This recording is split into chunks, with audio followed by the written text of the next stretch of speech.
Hi everyone, it's Samantha from Samj's Kitchen, and today I'm going to show you how I make mutton biryani.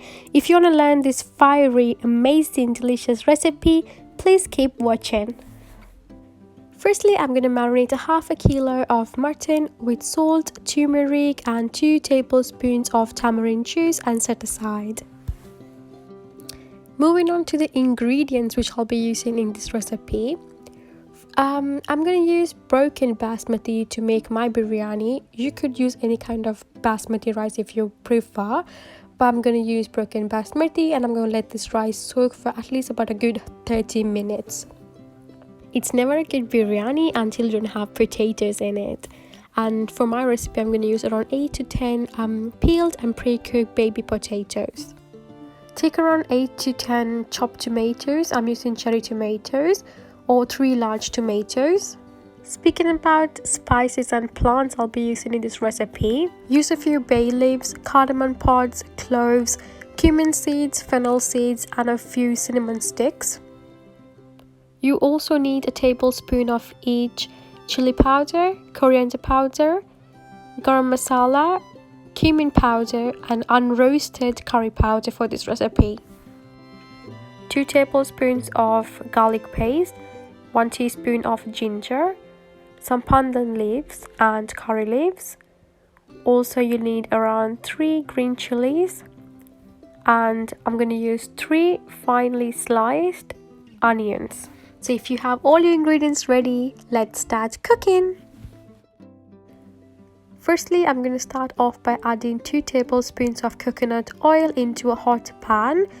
And make sure you use a large pan because you will need to cook the rice and the meat all together in one pot.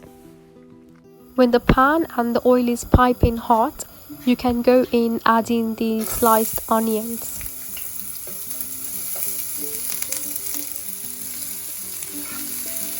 Frying your onions for a good 2 to 3 minutes until they're really crispy and golden, until your onions change in color. I find that's the key for a rich, textured looking biryani recipe.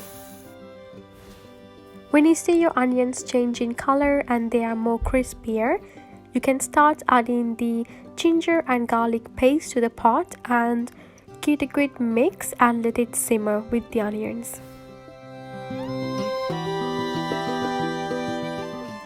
Make sure you don't over fry the ginger and garlic.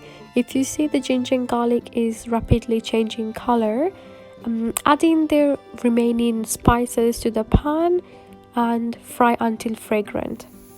After a few seconds, you can go ahead and add your pre-marinated meat into the pan and give it a good mix.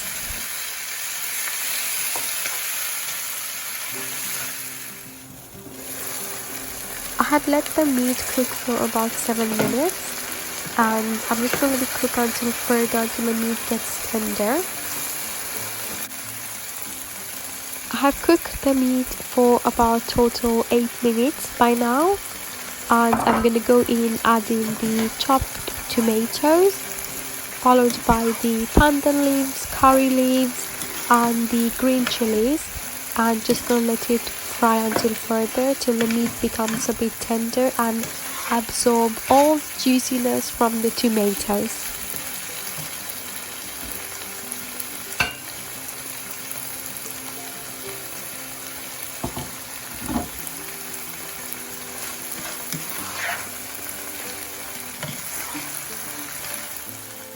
At this point, I just honestly love how the meat changed colors once you add the tomatoes.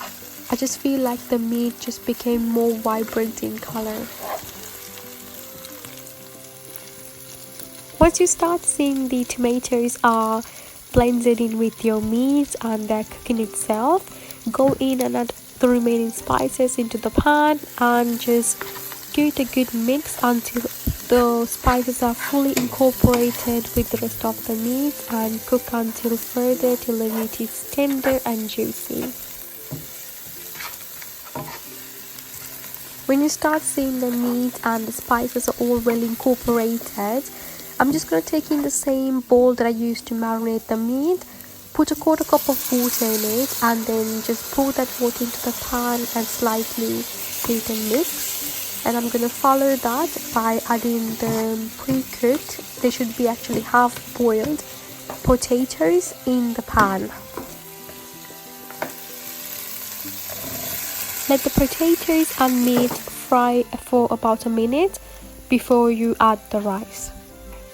Okay guys, so it's our final step in making the perfect biryani, and at this point all you need to do is just go and add your soaked rice into the pan, but make sure you just add the rice spoon by spoon so you don't make it lumpy.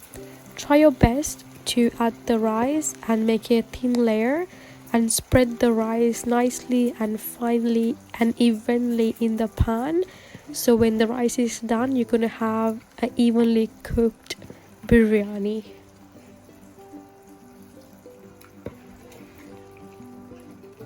Since the meat and potatoes are already tender, once you're done placing the rice, make sure you just go and add about 2.5 cups of water and let the rice boil in a very low heat. It took me about 15 to 17 minutes, I would say, for the rice to be fully done. And after cooking, my biryani is finally ready, guys. The biryani was just so perfect and truly mouth-watering, with the perfect combination of both tangy and spicy.